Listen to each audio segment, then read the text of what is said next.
Assalamualaikum warahmatullahi wabarakatuh. Selamat pagi, selamat siang, selamat malam dimanapun teman-teman berada.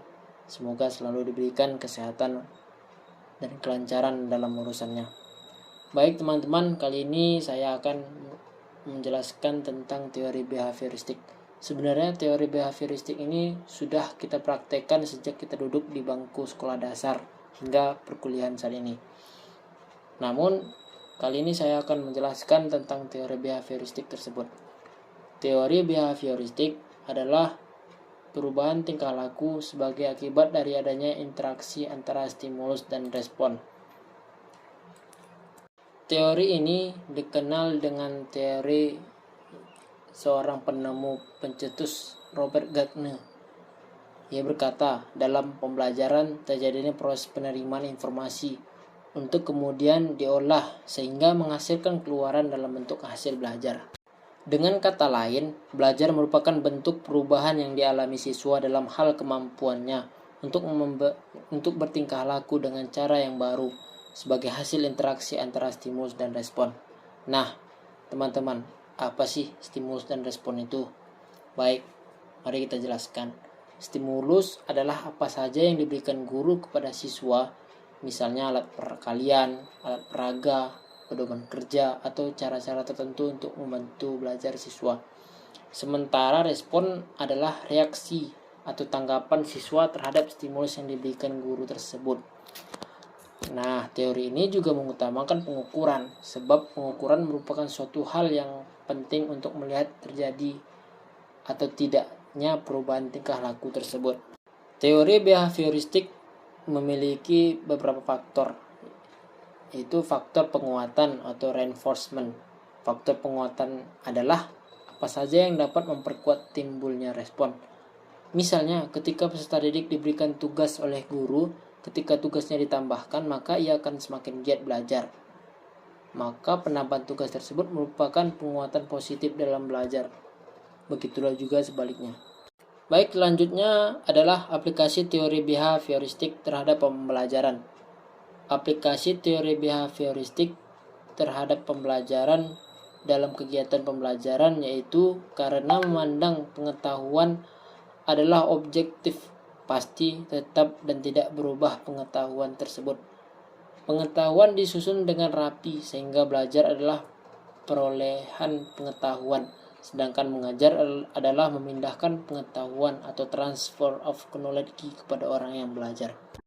Pembiasaan dan disiplin menjadi sangat esensial dalam belajar, sehingga pembelajaran lebih banyak dikaitkan dengan penegakan disiplin.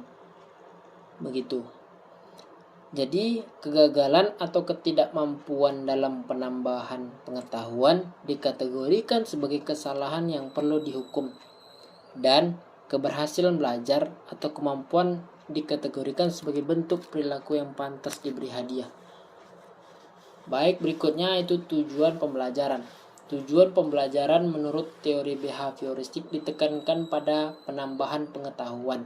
Sedangkan belajar sebagai aktivitas mimetik yang menuntut pembelajar untuk mengungkapkan kembali pengetahuan yang sudah dipelajari dalam bentuk laporan, kuis, atau tes.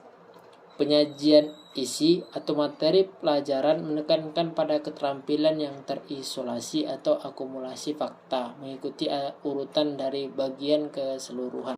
Berkomunikasi atau transfer perilaku adalah penggambaran pengetahuan dan kecakapan peserta didik, atau tidak mempertimbangkan proses mental pengajaran adalah suatu hal perolehan keinginan respon dari peserta didik yang dimunculkan dari stimulus peserta didik. Harus mengenali bagaimana mendapatkan respon sebaik mungkin pada kondisi respon diciptakan. Baik, berikutnya kita akan menjelaskan tentang kelebihan dan kekurangan teori behavioristik. Ternyata teori ini memiliki kelebihan dan kekurangan juga. Kelebihan teori ini yang pertama, membiasakan guru untuk bersikap jeli dan peka pada situasi dan kondisi belajar. Yang kedua, metode behavioristik ini sangat cocok untuk memperoleh kemampuan yang membutuhkan praktek dan pembiasaan yang mengandung unsur-unsur kecepatan, spontanitas, kelenturan, refleksi, daya tahan, dan sebagainya. Guru tidak banyak memberikan ceramah sehingga murid dibiasakan belajar mandiri. Teori ini cocok diterapkan untuk melatih anak-anak yang masih membutuhkan dominansi peran orang dewasa. Selain itu juga memiliki kekurangan dari teori ini. Baik ini kekurangan dari teori ini, yang pertama, memandang belajar merupakan asosiasi belaka antara stimulus dan respon. Yang kedua, mengabaikan pengertian belajar sebagai unsur pokok. Yang ketiga, proses belajar berlangsung secara teori. Demikian pembahasan dari teori belajar behavioristik. Semoga teman-teman dapat memahaminya.